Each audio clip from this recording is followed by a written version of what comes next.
They said the West belonged to men with guns, but the truth is, it survived because of women who didn't. They told us the West was built on courage, but courage has many faces, and most of them were never painted. They told us about cowboys, sheriffs, and outlaws, but they left out the ones who mended their shirts, buried their bodies, and kept their children alive when the world stopped caring. They said the West was won, but those who lived it, they knew better, because the West wasn't won by gunfire. It was survived by grace, grit, and grief. The men chased glory, the women carried the consequences. They were the ones who stayed when everyone else left, the ones who built homes out of wreckage, meals out of scraps, and hope out of empty air. They walked miles with swollen feet, with newborns pressed against their ribs, chased by storms, debt, and men who saw them as property, but they kept walking. They walked because stopping meant dying. They were the widows who turned their grief into work, the daughters who became midwives, seamstresses, gunsmiths, whatever the world refused to let them be, they became anyway. They were laughed at, spat on, beaten down, but never broken. They endured winters that buried whole towns, floods that stole everything they owned, and summers that burned the sky to ash. They stitched the frontier back together when it was coming apart at the seams. They boiled water for the dying and held the hands of the living. They watched their sons march off to wars they didn't believe in, and they waited, knowing most wouldn't return. They didn't ask for monuments, they didn't get mercy, but they made sure the lights never went out. They were the backbone of every settlement, the shadow behind every gunman, the whisper behind every song the West ever claimed to write. And still, history looked away. It painted them as fallen, fragile, foolish, because a world that depends on women has never liked to admit it. But the truth doesn't die just because no one says it out loud. It lingers, in the wind, in the dust, in the bones of forgotten towns. Every time you hear the name of a place that still exists, remember, there was a woman there once, bleeding her soul into the soil so that someday, someone like you could stand on it. They were the keepers of the flame, the menders of what men destroyed, the reason the West didn't vanish into the dirt it came from. They never asked to be remembered, but they don't deserve to be forgotten. So tonight, we're not just telling stories, we're digging up the truth. The kind buried under 100 years of silence, the kind they hoped you'd never find. The West wasn't won, it was endured. It was carried on backs that bent but didn't break. It was written in blood, tears, and lobbies. And if you listen close, you can still hear their voices, not crying for pity, but daring you to remember, because the moment you forget them the dust wins. If you leave now without subscribing, you're doing what history did, walking away from their graves. You are letting the silence bury them all over again. Don't make that mistake. Subscribe before the last of their names turns to dust. They said the war ended, but for Lucinda Davis, the war never stopped. Freedom came like a storm, loud, cruel, and over too fast. It took everything she loved and left her with nothing but her name, and even that she had to fight to keep. She had no map, no family left, no promise waiting on the horizon, just 2 hands, scarred but steady, and a will that refused to die. So she walked, from the ashes of one broken world into the dust of another, across land that didn't want her, through rivers that nearly drowned her, past men who would have sold her back into chains if they could. But she kept walking. She walked until the voices of the past grew quiet, until the sound of her own heartbeat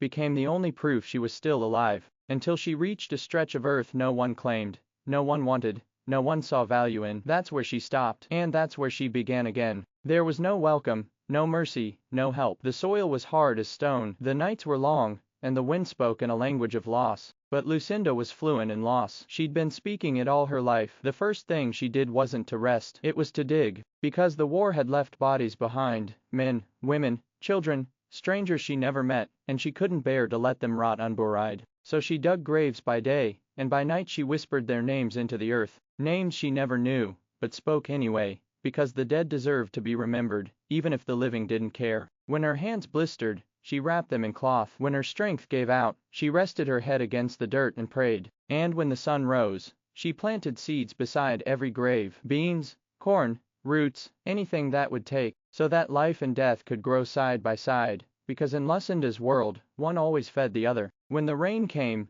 it washed away the markers, but it didn't wash away what she'd built, a patch of green in a desert of despair, a place where something finally grew that wasn't pain. The settlers started to notice. They said, that widow grows gardens over graves, and they said it with fear, because they didn't understand that some things have to die before anything can live. When the men went off to fight their wars, it was Lucinda who built the homes they came back to. She patched their roofs, nursed their wounds, and fed them from the same ground she'd once wept over. When they left again, she buried them too. And when the earth grew heavy with their bones, she kept planting, because she knew something they didn't, that nothing ever really ends. She never had a husband long enough to grow old with. She never had children who lived to see her hair turn gray. But she raised a town with her hands. A place for the lost, the broken, the wandering. They called her Mama Lucinda. Though she never asked for the title, she didn't lead with sermons or speeches. She led by surviving. Every year, the soil got softer. Every grave she planted grew taller. Every seed she touched turned the color of hope. And slowly,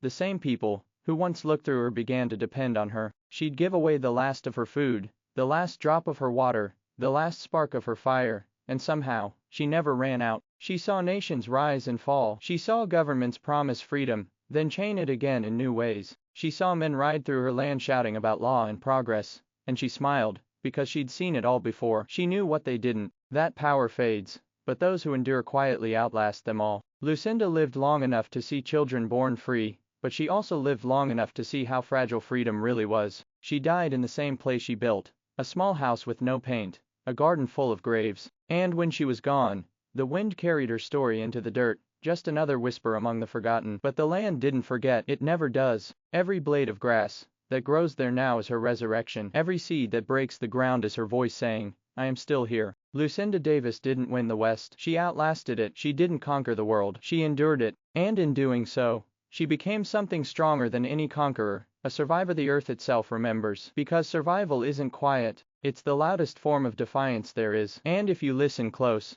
you can still hear her heartbeat beneath the soil. Steady, patient, unbroken. It's been beating for over 100 years, and it's still telling you the same thing. She told herself every night beneath that endless sky. Keep moving. Lucinda Davis built a life from the ashes of 2 empires. If you can't build a second of remembrance by subscribing, then you're helping the world forget her twice. Don't let her story die where silence begins. Subscribe now, before her voice fades back into the dust. They said no woman could ride through the frontier alone. They said the snow would kill her, the wolves would find her, and the men would break her. But Mary Fields didn't listen, because she didn't need permission to survive. She wasn't born into freedom, she earned it mile by mile, carrying the weight of every letter, every promise, every breath of hope people sent through her hands. When the storms rolled in, men ran for shelter. Mary saddled up. She'd say, Summit is waiting on that letter. And then she'd ride, into the cold, into the dark, into everything the West could throw at her. Every road she took was a test, and every mile was a challenge. There were nights she slept with her shotgun beside her boots still frozen to her feet. And still, she rose before dawn, hitched her horses, and kept moving. Because stopping wasn't an option when someone out there was waiting on her knock at the door. She wasn't just a mail carrier. She was a midwife, a builder, a protector, the kind of woman who'd deliver a child in the morning and haul lumber by sunset. They said she carried babies and bullets with the same care. And when a cry broke out in the night, it was her hands that caught life before it hit the dirt. They say men tamed the West, but the truth, it was women like Mary Fields who kept it alive. When the mines went silent and the cattle died, she brought the food. When the preacher's church burned to ash, she built it again. When a man fell sick and no one else dared approach, she was already at his side. Unflinching, she didn't ride for fame. She rode because someone had to. And in the end, no one remembered the names of the men who doubted her, but they all remembered the woman who never failed to deliver. Every mile she rode carved her name into the dust. Every letter she carried was proof that faith didn't need wings. It just needed a woman who refused to quit. Mary Fields didn't conquer the West. She endured it. And in a world that celebrated the loud, she became immortal by simply showing up,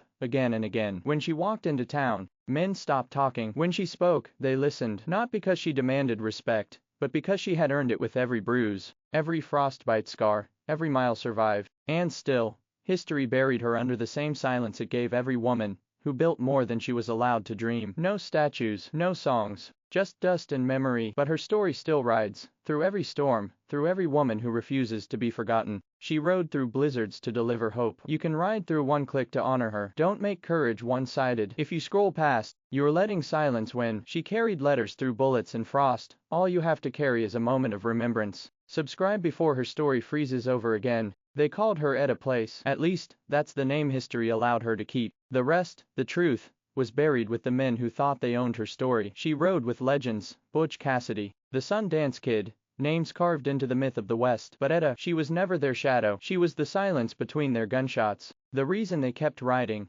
when the whole world was hunting them. No one knew where she came from. Some said she was a schoolteacher who got tired of rules written by men. Others swore she was a runaway bride who traded a white dress for a revolver. But the only thing everyone agreed on was that, wherever she went, The law followed close behind. They said she was just the outlaw's wife, but she held the map, not the man. While the gang planned robberies in backrooms thick with whiskey and smoke, it was Etta who studied the routes, counted the miles, and knew the names of every man who'd sell them out for $1. She wasn't in love with the gunfire, she was in love with the escape, the freedom no man ever offered her until she took it for herself. They called her dangerous, not because she killed, but because she could leave, because she didn't need saving, because she looked at the world and said, "I'll make my own way out." When Butch and Sundance fell, the stories ended there. Two men, surrounded, shot down in Bolivia, the end of an era. But Etta, she vanished. No grave, no record, no closure, just whispers of a woman spotted years later, teaching, healing,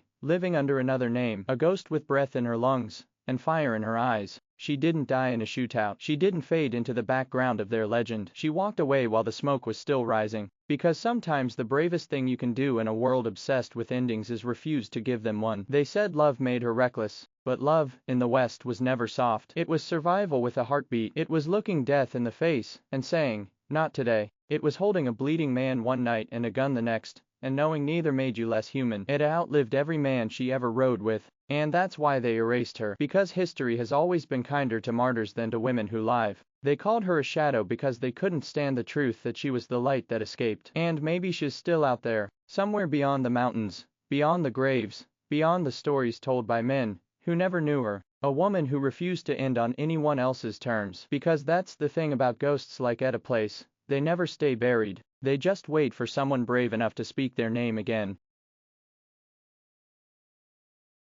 They wrote her out because she lived. Don't let survival be erased again. If you walk away now, you are on the side of silence. History has buried too many women who refuse to die. Don't be another shovel of dirt. Subscribe, and let the world remember the ones who walked away instead of falling. They called her Doc Susie, not because they respected her, but because they couldn't understand her. A woman in a man's world, tending to the broken, the dying, the ones too proud to ask for help. Susan Anderson didn't wait for permission. She picked up the tools her father left behind, and when the West called her mad, she answered with mercy. She came to the mountains when the snow swallowed whole towns, when fevers swept through like ghosts that couldn't be shot. No horse, no man, no blizzard could stop her. They said a woman had no place with blood on her hands, but she learned long ago that healing is blood, and pain, and sleepless nights spent fighting death in silence. She went where others wouldn't. Cabins with coughing children, miners coughing up black lungs, mothers birthing in the dark with no one but her in the wind. The townsfolk called her a witch for studying medicine. They whispered her name in fear, until the day they needed her. When the plague came, when the snow buried the roads, when men fell like dominoes,